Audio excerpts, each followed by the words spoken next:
All right, so my name is Crystal Weise. I'm the Policy and Program Director for the AFL-CIO Tech Institute.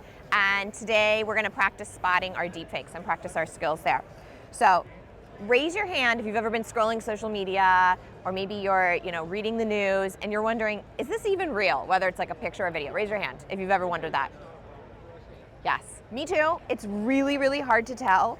So especially as technology gets better. So deepfakes are essentially, the definition is anything that allows for quick and easy creation of realistic content. It can be hyper-realistic, it can be real or fictional individuals, it can be sound, it can be video, it can be people's voices. And so we'll talk later about how those deepfakes are, how they work, but next we're going to test your ability to spot a deepfake.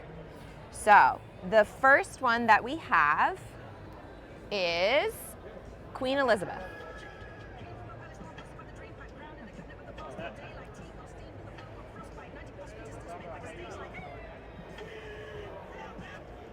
All right, what do you think? Real or fake? Raise your hand if you think that the Queen rapping is real.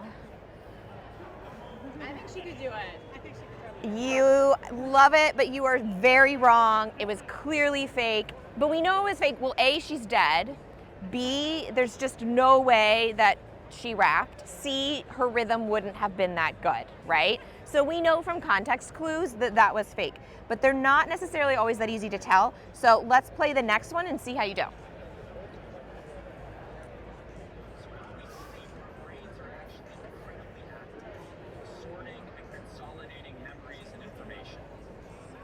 Okay, what do you think? We've all seen a TED Talk. Is that a real TED Talk or was that a fake TED Talk?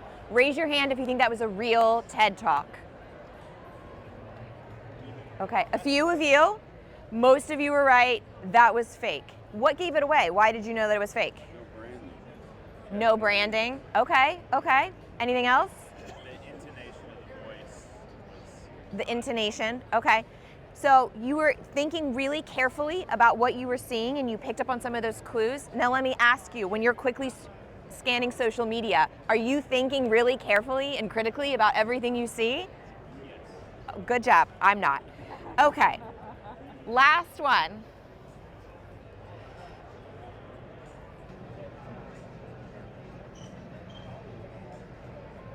Please, I really need this for smart inference. This video is too good.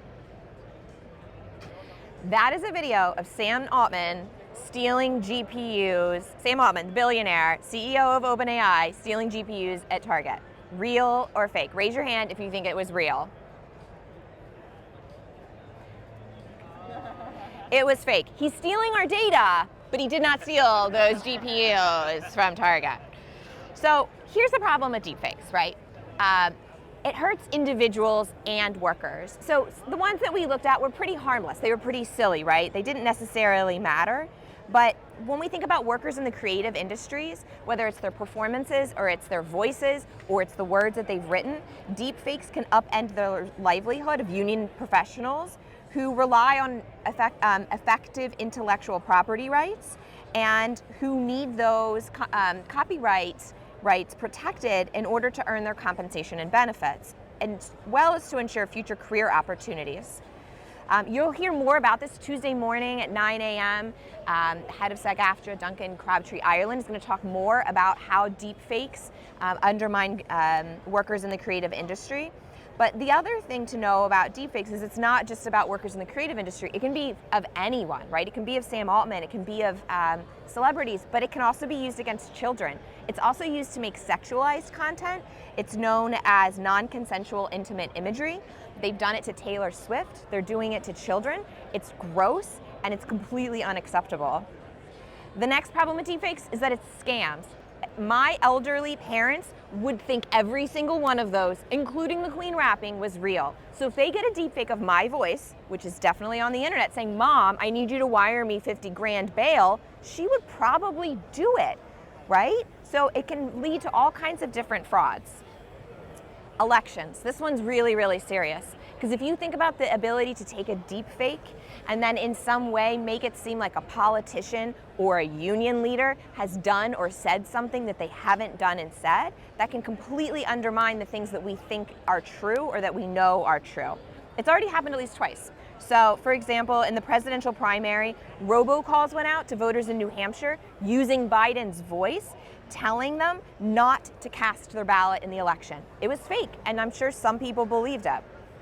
In Ireland, a deepfake newscast told voters that the candidates had withdrawn and the election was canceled. No need to go vote because this deepfake said the election was canceled. And this was a couple years ago.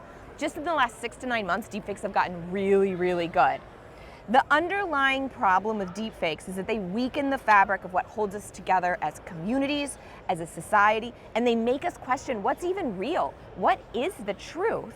When we can't trust our own eyes, because the technology is that good now, it's hard to know who we can trust.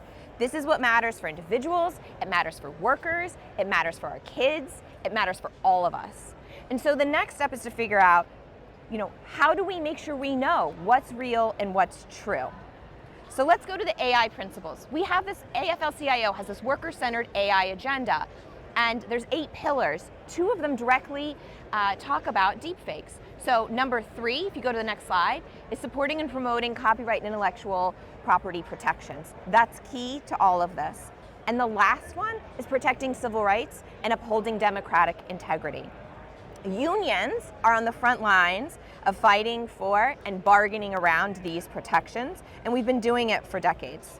So what do we need to do to come up with some solutions, and what can we do to stop deepfakes? So one, as union members, we know that bargaining is always going to be the first stop.